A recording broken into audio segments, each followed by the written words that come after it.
Great Digest, powered by League Winners. I'm Andy. We're previewing the ACC. We cover all this and more after the intro.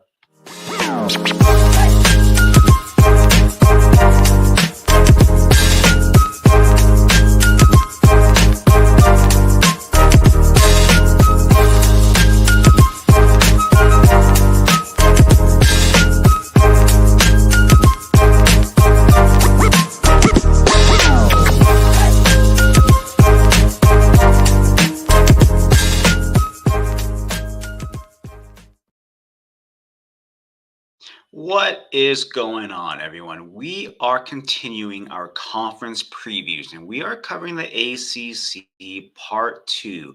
We are covering the rest of the league here, and we left off at North Carolina. So we are starting off this week with NC State. Now, the Wolfpack finished 9-4 last year, and they have the fifth ranked recruiting class in the ACC. Now, their highest rated profile recruit coming in is wide receiver Terrell Anderson. He's a four-star in the composites. He's 6'3", 184 pounds, and Casey Concepcion helped recruit him and was able to land him. He is someone that has good spatial awareness, and he is a good mover. I do like that he does possess strong hands. He tracks the ball well, and he does catch away from his frame. Now, he is able to high point the ball pretty well, and he is good with contested catches. Now, he's not a burner. He doesn't have that long speed, but he does find ways to win. With the receiving room being upgraded this past season through the portal, it's likely that this year he becomes a depth piece, and potentially for 2025 he might be something to watch. They also bring in quarterback Cedric Bailey Jr. He's a three-star in the composites. He's 6'6", 180 pounds. He throws a lively ball. He does have good arm. I do like that he is a mobile runner, but he will also climb the pocket. He doesn't need his feet to be set when he's making those deep passes. And I do like that about him. He does have good ball placement, and he is an accurate passer. He is already in spring camp enrolled, and he is fighting for that backup position. He was teammates with Jeremiah Smith and JoJo Trader in high school. He is someone that could potentially be the future for NC State starting in 2025. The next player that they bring in is running back Duke Scott. He is a three-star in the composites. He's 5'10", 190 pounds. He is a speedy runner with lateral movement, and he does have some wiggle to him. He will run in between tackles, and I do like that he has multiple gears to him. And then the final player that we will be talking about as a recruit that they are bringing in is a running back slash receiver hybrid playmaker, four-star in the composite, Jonathan Paler. He's 5'9", 170 pounds. He does have that breakaway speed. He is someone that does possess good lateral agility. He does have good vision. I do like that about him. He is a playmaker. He did play offense and defense. He is a returner, gadgety type of player that you create short area touches for and some manufactured touches for. I do see him having a pathway of playing time as a true freshman. He can be that returner, and he can line up as that gadgety type of a slot possession, kind of someone that you work in short area. So I do see him having a possibility of making the field as a true freshman. Now, he also is a very instinctual runner when he does have the ball in his hands. Now, NC State, they were able to go in the portal, and they did grab quite a few players. They grabbed running back Hollywood Smothers from Oklahoma. He returns to the state of North Carolina, where he played high school ball. They were also able to get wide receiver Noah Rogers from Ohio State, running back Jordan Waters from Duke, tight end Justin Jolly from UConn, They were able to get quarterback Grayson McCall from Coastal Carolina, and then wide receiver Wesley Grimes from Wake Forest. They did lose some players to the portal as well. They lost running back Michael Allen to UNLV, quarterback MJ Morris to Maryland, wide receiver Winston Wright. Actually, that was a Florida State one. So they only lose two guys. They lose Michael Allen and MJ Morris. Some of the Devy assets that they have is wide receiver Casey Concepcion. What more can I say about him? You guys know I was high on him early, and I talked about him often before the season started. Wrote a Devy Digest piece on him before the season started, why he needed to be on your rosters. Casey Concepcion is someone that got eyes on us. He is someone that we viewed highly of from the very first day. And he entered the season as a true freshman with 71 receptions, 839 yards, and 10 touchdowns. He had 41 carries for 320 yards. He is someone that was used as their playmaker, and he was very effective. He is 5'11", 187 pounds. He is a very nuanced route runner that I do like that about him. He knows where to sit in zone coverages to help out his quarterback, and he is a playmaker with the ball in his hands. He will create after the catch, and he is someone that is slippery when he has the ball. Now, some fringe Devy potential guys that I want to bring to light. Running back Hollywood Smothers. He saw limited action as a true freshman at Oklahoma. He's 5'11", 190 pounds. He is a good receiving back with a good runner, and he does have some elusiveness that I do like about that. He should be part of the rotation this year, and next year I believe it'll be his turn to have that backfield. Another player that I want to mention is tight end Justin Jolly from UConn. He ended up with 56 receptions, 578 yards, and 2 touchdowns at UConn. He transfers in. He is 6'3", 232 pounds, and we know in the Robert Anae system, these athletic tight ends, they get used, and they get used very often. So he is someone to potentially look at as a potential Devy asset. Now, as someone who might be just a CFF only type of a play for 2025 and beyond, it might be that incoming freshman running back, wide receiver hybrid, Jonathan Paler. He is someone that they'll probably utilize in space. He's more of a 2025 play, but likely you will have to stash him in your C2C supplemental drafts, and you will need to probably draft him in your startups. Another player that I want to talk about is quarterback Cedric Bailey Jr. He appears to be the future. In about the week and a half that they've had of spring practice so far, he's looked really nice. He's been poised, and he should be the backup this year. And then in 2025, depending on what they do in the portal, it might be his job. Now, the next team that we are talking about are the Pitt Panthers. They were 3-9 this past season. They have the 10th ranked recruiting class in the ACC. Their highest rated profile recruit that we want to talk about is running back Joels Goff. He is a 3-star in the composites. He's 5'10", 190 pounds. He does have good contact balance, and he has good lateral movement. I do like his speed. He does bring some breakaway speed to him. He is also a capable receiver with good vision, and I do like that he will fight for additional yards.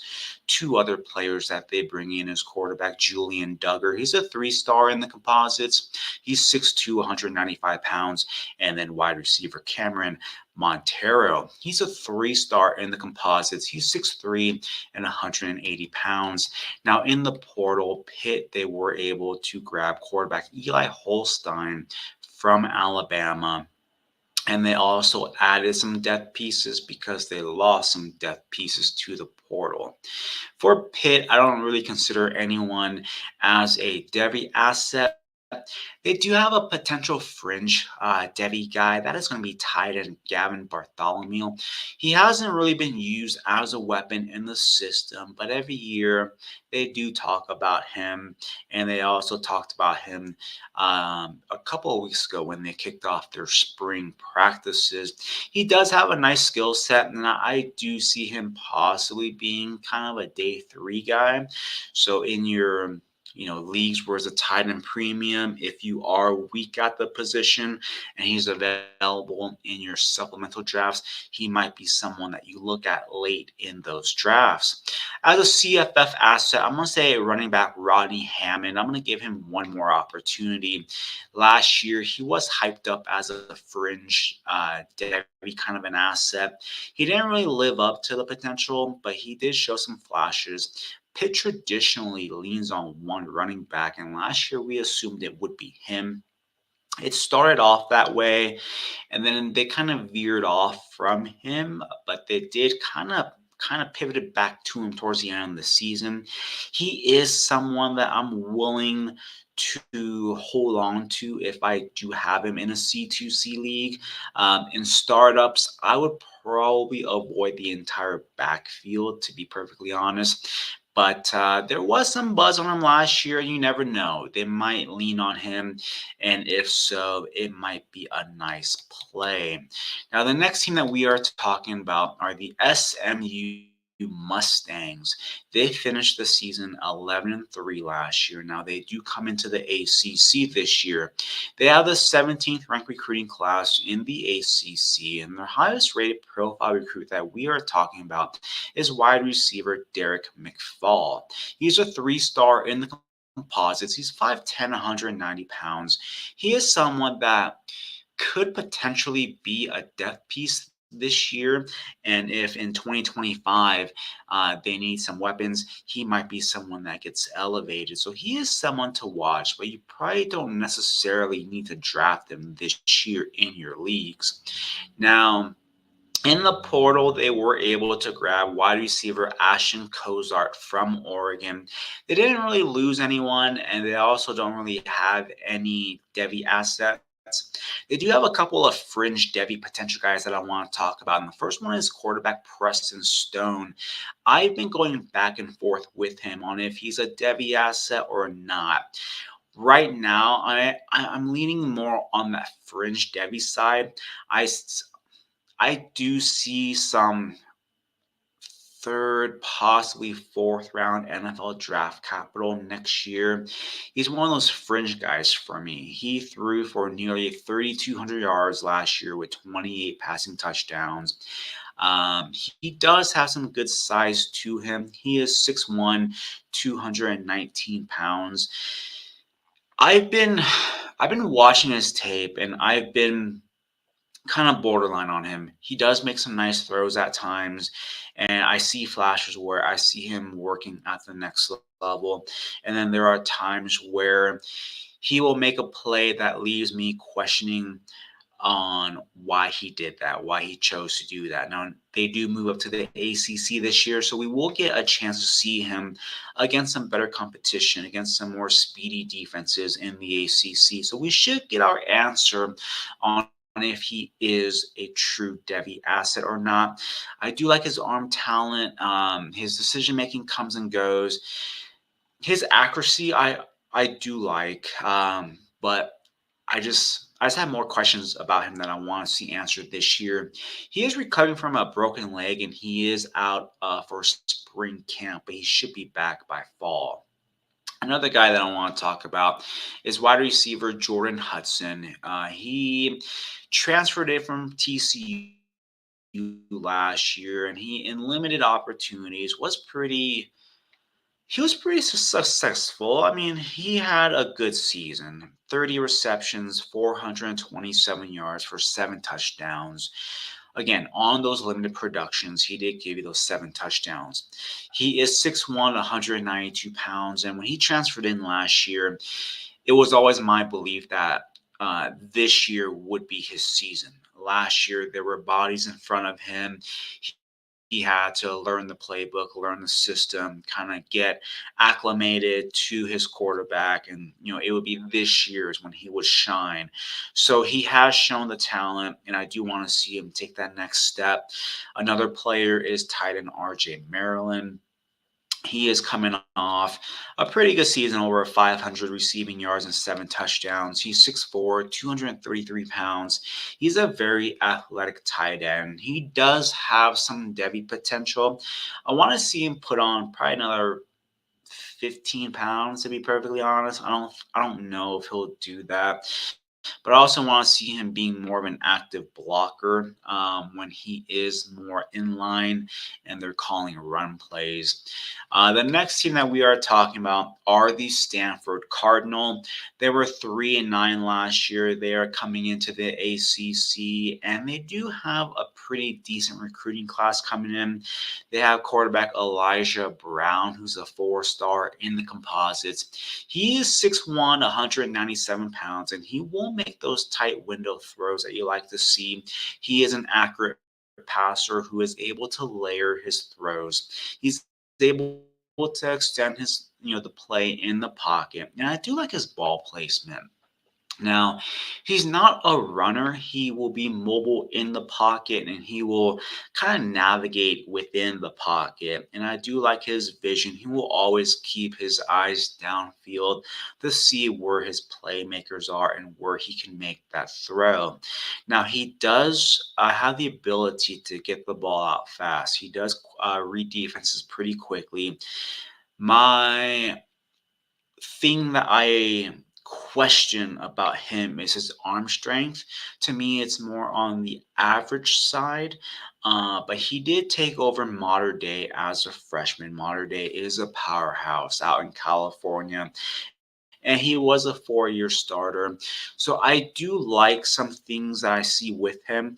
Just his one trait that will kind of hold him back is going to be his arm strength. He doesn't have that top end arm strength. The next player that I want to talk about is wide receiver Emmett Mosley. He's a 3-star in the composites. He's 6'1", 197 pounds, and he is someone that has a high IQ player. He knows how to win.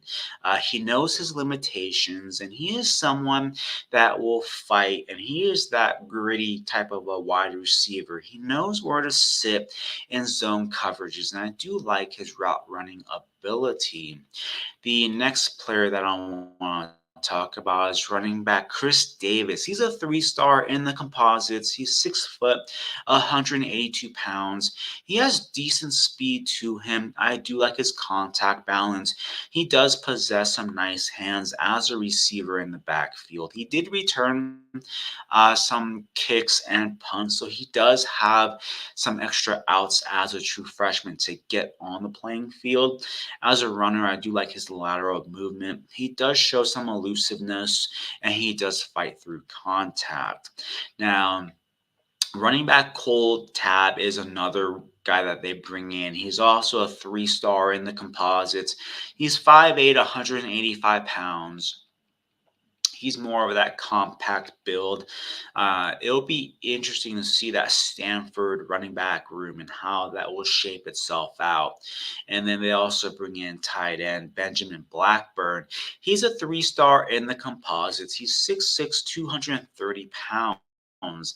In the portal, they didn't really gain anyone, but they do lose a couple of key players. They lose tight end Ben Urosek to Georgia. He is going to be transferring as a graduate student. I believe he is finishing up his schooling. I want to say in the next couple of weeks, and then he is off to Georgia. He should be able to make Georgia's spring game. I want to see, or I want to say. And then the final guy that they lose is running back EJ Smith to Texas A&M. Now, as a Devy asset for Stanford, I'll say wide receiver Elic Iomanor. He's coming off a 62 reception season for over 1,000 yards with 6 touchdowns. He is 6'2", 210 pounds, and he is a physical wide receiver who will high point the ball. He does possess strong hands, and he shows up in important in games where Stanford needs to kind of keep it close and defenses know that the ball is coming to him. He still finds a way to get the ball. Now, he will be the leading target earner, and it was the game against Colorado that really put him on the map. His play against Travis Hunter pretty much all game long is what gave him the notoriety. Now, I don't think they have any fringe Devy potential guys in the works, but they do have some CFF assets that I want to see, and that is going to be quarterback Ashton Daniels. He threw for 2,247 yards with 11 touchdown passes. He did run the ball for 296 yards for 3 touchdowns, but he's more of a running threat than those numbers would suggest, just because sacks do get accounted for. He is 6'2", 215 pounds. He's a true dual threat quarterback. He's in a system that's friendly for quarterbacks, and he should take the next step forward, and I want to see how he does more as a passer. So he's someone that I wanted to take a wait and see approach on. The next team that we are talking about is the Syracuse Orange. They were 6-7 this past season. They had the ninth ranked recruiting class in the ACC, and they do have some high profile recruits coming in that I do kind of like a little bit. The first one that we are going to talk about is wide receiver Emmanuel Ross. He's a four-star in the composites. He's 6'1", 195 pounds. Now, he is from New Jersey. He initially committed to Stanford. The coaching staff that came in, they have new head coach Fran Brown from Georgia. He came in and he was able to flip Emmanuel Ross from Stanford to Syracuse late in the process. And what I do like about Emmanuel Ross is he is a track athlete. He's a two-way player, good change of direction. I do like his route running ability. He is a good route runner. He is a creator with the ball in his hands, and he's more quick than fast on the football field when you watch him with pads on. While he is that track runner, I don't want to give off the impression that he is a burner on the field. He does possess some quick twitch and some quick acceleration, but when I'm watching him play with pads on, I come away with him being more quick than fast. He is someone that will play through contact, and I do like that he will high point the ball.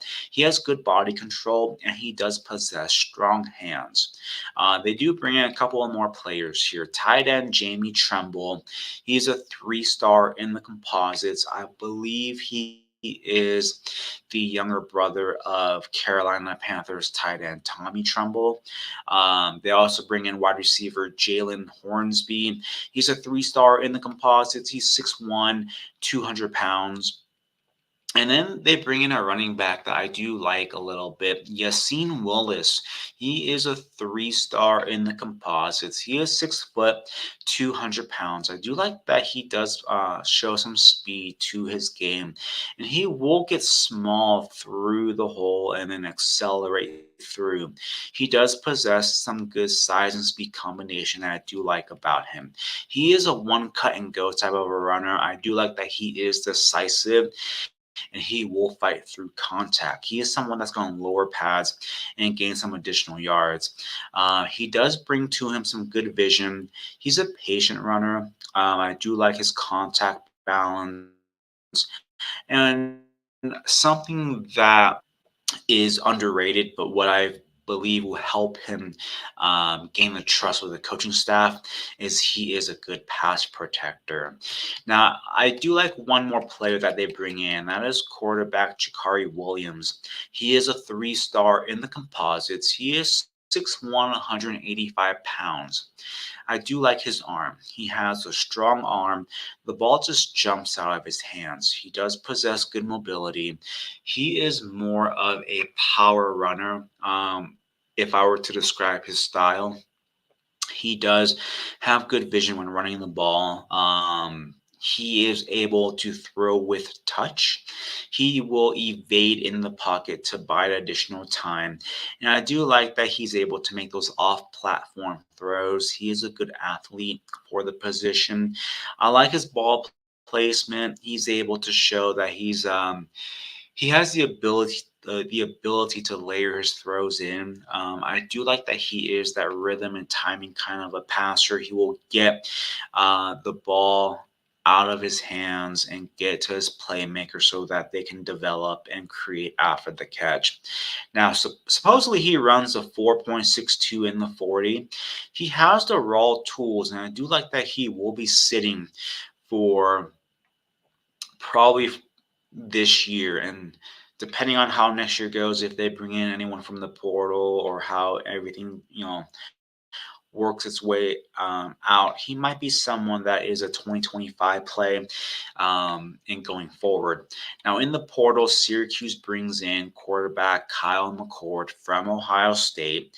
They bring in a couple of wide receivers from Georgia, Yasid Haynes and Jackson Meeks. Really, in the portal, the only pieces they lose are depth pieces. As far as Devy assets, I'm going to say running back LaQuint Allen.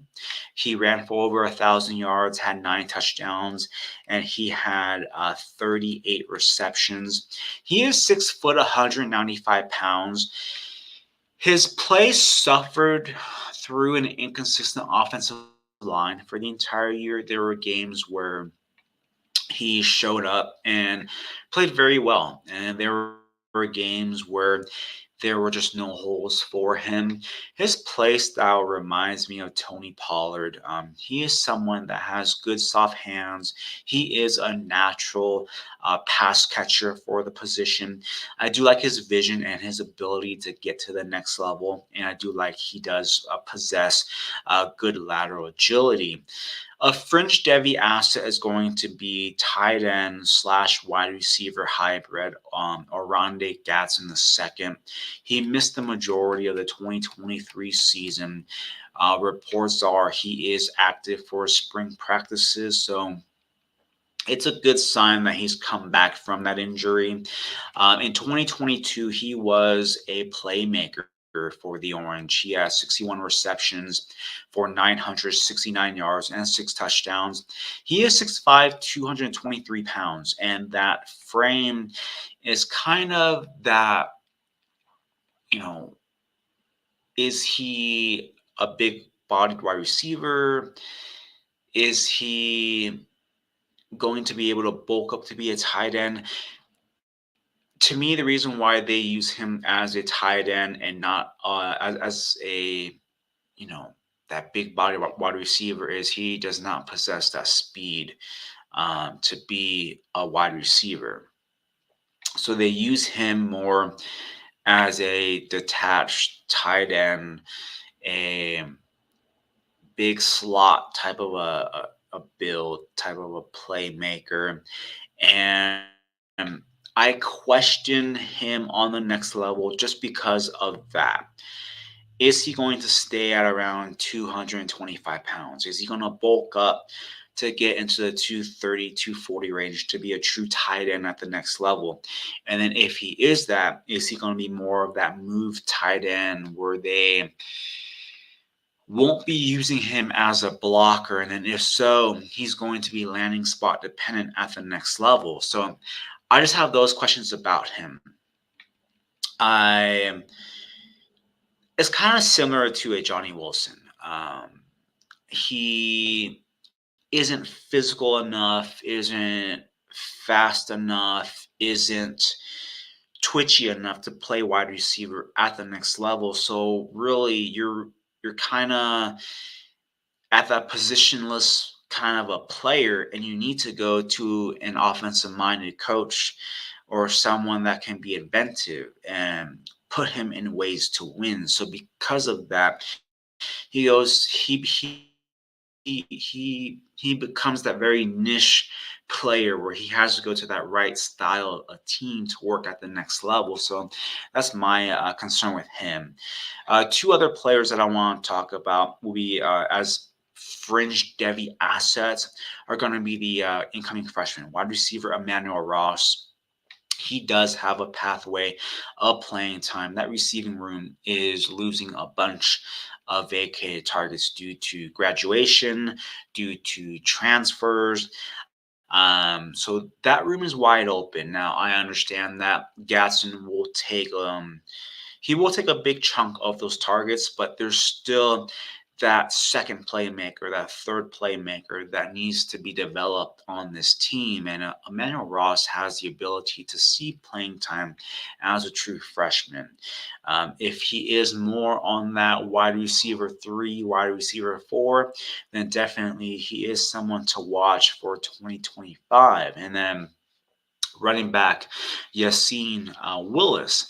He will be behind LaQuint Allen this year, but in 2025, he very well could be that guy that Syracuse turns to. Now, as a CFF only asset, I guess you can say Kyle McCord is someone that can be viewed that way. But we'll just go on to the next team. Virginia Cavaliers. They were 9-4 last year, and they have the 15th ranked recruiting class in the ACC. As far as recruits, they don't really have any main weapons on offense. They mainly went for defense to try to, fix up that defense of theirs. And in the portal, they were able to grab a couple of wide receivers. They grabbed Andre Green Jr. from North Carolina and Chris Tyree from Notre Dame. In the portal, they really only lose depth pieces. And as a Devy asset, I really do like wide receiver Chris Tyree as that Devy guy for them. He is someone that was a converted running back. He's coming off a season at Notre Dame where he had 26 receptions, 484 yards, 3 touchdowns. He is 5'9", 192 pounds, and he is someone that does have some shifty movement to him, and he does possess soft hands. He is a creator after the catch with the ball in his hands. He is a slippery player. And he found a home in the slot last year at Notre Dame. And that's very important because I truly believe he takes over that Malik Washington role in the slot. And last year, Virginia funneled their targets through two players. It was Malik Washington in the slot and Malachi Fields out wide. And so you're having Chris Tyree coming into that slot position. He is someone that was very good against zone coverages last year, and he knows where to sit. His analytics is something that's pretty interesting. I understand it's more on a limited profile, but he did have a 2.93 yards per route run with 8.9 yards after the catch with an 11.4 ADOT, and 16 of his 26 catches were first downs. He is someone that can be the safety blanket and someone that they might funnel 100+ targets to this upcoming season. I understand that Malachi Fields is returning. He is the guy that has the rapport with quarterback Anthony Calandria. I totally understand that, but what I'm trying to project is that next Malik Washington role, and with those vacated targets, Chris Tyree fills that to a T. He's a better athlete than Malik Washington can ever be. And so if they're bringing in what I believe is an upgrade from Malik Washington, if we can get 85% of that production from Malik Washington, then you're looking at CFF gold. And in a C2C startup, Chris Tyree's going late in drafts. In supplemental drafts, he might be available on the waiver wire. At Notre Dame last year, he was buried. He wasn't ever a guy that they really utilized, so he might have been dropped in some leagues. And if he's available in your supplemental draft, I would highly consider him as those fifth and sixth round guys are the high end premium CFF guys. When you go into round 7, 8, and 9, that's when some players will pivot back to the tier 4 and 5 Devy guys. Some managers will still continue to kind of pick off CFF guys, and then some guys will take flyers. And Chris Tyree falls into that. If he's available in your C2C supplemental drafts, I would look at him at around the seventh round. I would take a risk and gamble that I can get 85% of the production from Malik Washington. And if he doesn't, I only wasted a seventh round pick at worst, and I can cut bait on him. But I truly do view Chris Tyree as a Devy asset for this team, and he's someone that I'll be targeting in every startup, every supplemental draft. I'll be trading for him. He is someone that is going to be a low risk, high reward type of a player. A fringe Devy guy is the aforementioned Malachi Fields. He is coming off 58 receptions, 811 yards, and 5 touchdowns. He's 6'4", 220 pounds. He is that prototypical X receiver. He's a big bodied physical player, and he does possess good catch radius, and he tracks the ball well.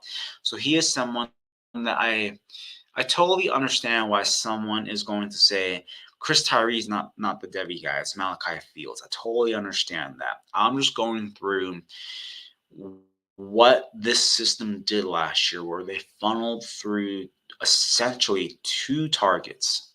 It was two targets, and then every once in a while, they would throw in a third guy.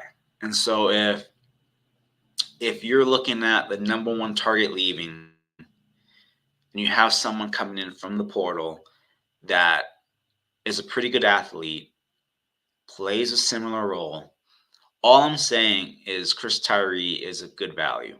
But I totally understand why people are going to say Malachi Fields is going to be his year.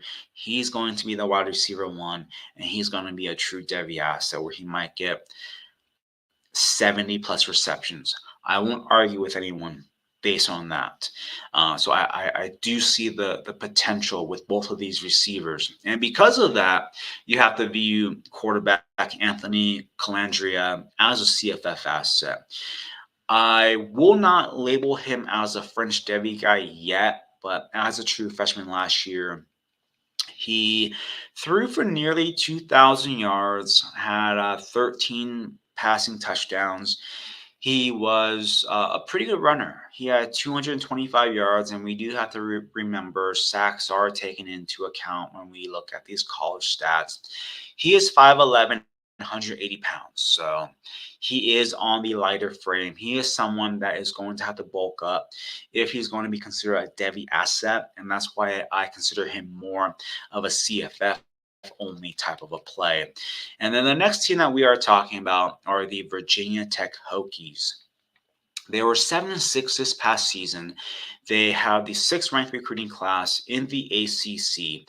Their highest rated profile recruit that we were talking about is wide receiver Keelan Adams. He is a 4-star in the composites. He is 6 foot, 174 pounds. He tracks the ball well. He makes the over-the-shoulder catch look very easy. He has strong hands. He is a smooth route runner. He is a fluid athlete, and I do like that about him. There is a pathway of playing time for him, but he's going to be more of that 2025 play. They do bring in a couple more profiles that we're going to talk about. Now, as wide receiver Chaz Wiggins, he's a 3-star in the composites. He is 6'3", 200 pounds. And then they bring in a running back Tyler Mason. He's a 3-star in the composites. He is 6 foot, 185 pounds. In the portal, they really only gained and lost some depth pieces. As a Devy asset, they have quarterback Kyron Drones. Now, as a redshirt freshman last year, he completed 58% of his passes, he threw for over 2,000 yards, had a 17 touchdown to 3 interception ratio, had 818 rushing yards. He is 6'2, 231 pounds. He is a true dual threat quarterback and a playmaker. I do like his arm talent. He should take another step forward this year. And for Virginia Tech to also take a next step forward, they're going to rely on Jones to be that playmaker. Now, what I do like about him is he is someone that will look to pass and he will look downfield. But if it's not there, he is not afraid to take off and run. Now, he did transfer in from Baylor, but when last year he transferred in from Baylor, but he is going to be the guy for Virginia Tech, and there's some buzz about him. We'll have to see how far it goes, but I am going to label Kyron Jones a Devy asset. Now, as a fringe potential Devy guy, is going to be running back Basul Tutin. He over the past 2 seasons. He's had 2,226 rushing yards, 23 rushing touchdowns, 58 receptions, 6 receiving touchdowns. He is 5'11, 200 pounds. He's been very efficient over the past 2 seasons. He he is a good runner and he does have natural hands. My only concern with him is with Drones being the full-time quarterback. The, the upside of him as a rusher will be capped, as Kyron Jones will take away some rushing yards and some rushing touchdowns. So he will take away from him a little bit. And then the next team that we are going to be talking about are the Wake Forest Demon Deacons. Now, Wake Forest last year they started off okay, but they kind of weakened late and they finished the season 4-8. They have the 11th ranked recruiting class in the ACC, and they do bring in some high profile recruits. Wide receiver Jeremiah Melvin, he's a 4-star in the composites. He is 6'5, 185 pounds. He does possess a large catch radius, and he will win jump balls. He's not a burner, nor is he the most gifted athlete, but he is someone that will win and use his frame to his advantage. Another player that they bring in is quarterback Jeremiah Hecklinski. He is a 3-star in the composites. He's 5'11, 170 pounds. And what I do like about him is he does throw good to short intermediate passes. I do like his accuracy there. He does throw with ease. He is someone where the deep ball is average. You tend to see when he does throw the deep ball that the receivers are kind of waiting for it, or they flatten their route to kind of get back to the ball. He does throw into tight windows, so I do like that about him. He is a project. I see him more being someone that's more of a kind of a guy that's going to compete for the job. I don't think he is anyone to write home about. But they do bring him in as a recruit. Now in the portal, they were able to get quarterback Hank Bachmeier from Louisiana Tech. They do lose quite a few players.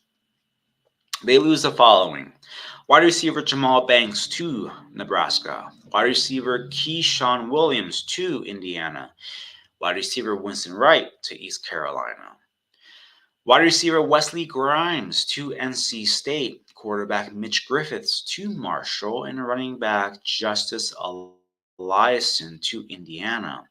They don't really have any Devy assets, but they do have a potential fringe Devy guy that I kind of like.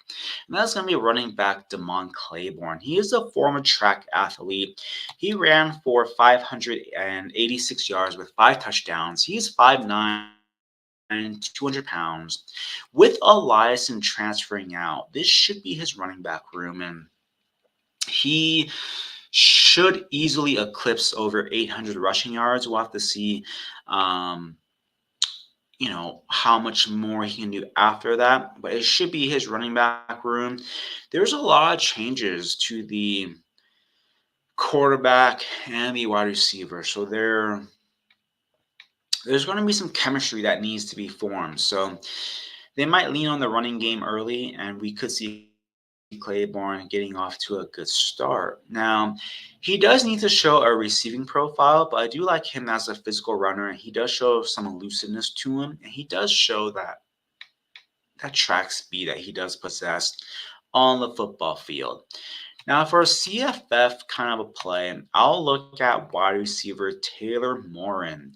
Now, there are a lot of vacated targets, and he could easily be the safety blanket for their quarterback. He is 5'10, 180 pounds, and he is going to be a slot receiver. Now, that concludes the coverage of the ACC. And if you've enjoyed any of my content, you can find them in audio and video format every Sunday and Wednesday. You can find the Devy Digest show powered by League Winners on here. They'll be airing on X and YouTube. They air on Spotify and Apple every Monday and Thursday.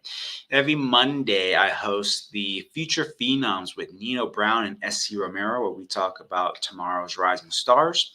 They air on Spotify and Apple every Tuesday.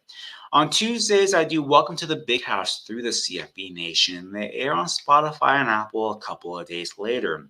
For my written content, every Monday we do a Devy Digest player profile of the day. We are wrapping up the 2024 draft eligible players, and then we will get on to the 25 and 26 classes. Every Friday, we do the Devy Digest Freshman Friday player profile. And every Wednesday and Saturday, we do content on Utah, Utah State, and BYU football. Spring camp is going on, so we're going to try to bring some exclusive behind-the-scenes content this coming summer, leading up to the fall. Now, we'll be back next time, but before we go, if you're watching on YouTube, hit that like button, comment, subscribe, and you can follow me at Andy_fan1. And if you're listening on Spotify and Apple, give us a rate and review, and we'll see you next time on the Devy Digest.